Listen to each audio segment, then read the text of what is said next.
we have seen industrial demand picking up from, say, the autumn of last year, and now is back to where it was pre-COVID, okay?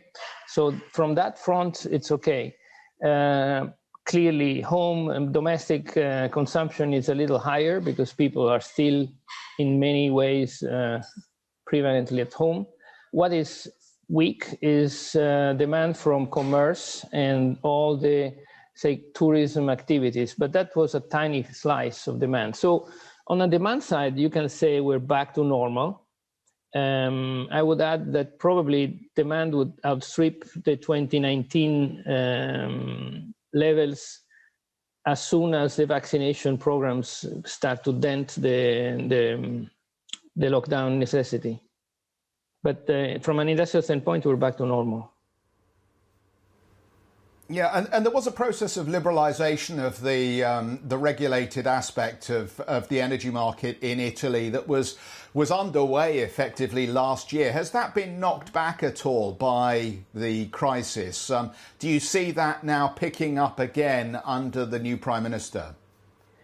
The government that just left has used the wild card that so far all governments have used, that is push back this deadline one more year. So we are now in 2023 as far as the end of the regulated tariff is concerned. So one more year, which means that by then you will probably see something like 4 million customers less than they have today, because a couple of millions go out from the tariff every year.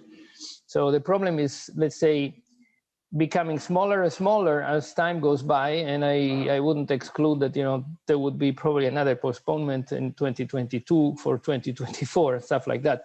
So this end of the tariff becomes less of a problem as time goes by. It's just a question of waiting a little more. Francesco, I want to turn the focus to Texas. I can see you've had some positive announcements out of that area recently, an aggregation deal with the likes of Uber, for instance. But one of the biggest stories still has been the wash up over the Texas deep freeze and the impact on the grid. Just give us a sense of some of the takeaway messages now, several weeks down the track. We were impacted marginally. We did not have a big part of the story because some of the plants were down for other reasons, so we were not really fully impacted.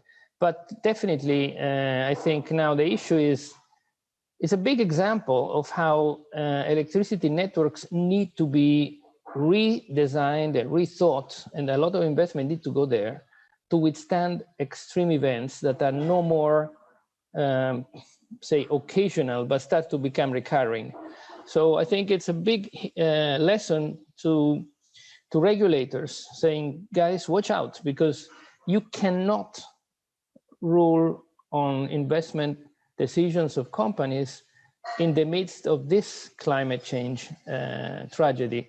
You need to understand that networks need to be reinforced, redesigned, and sometimes even rebuilt in a different way in order to be able to withstand the impacts of climate change while we fight it.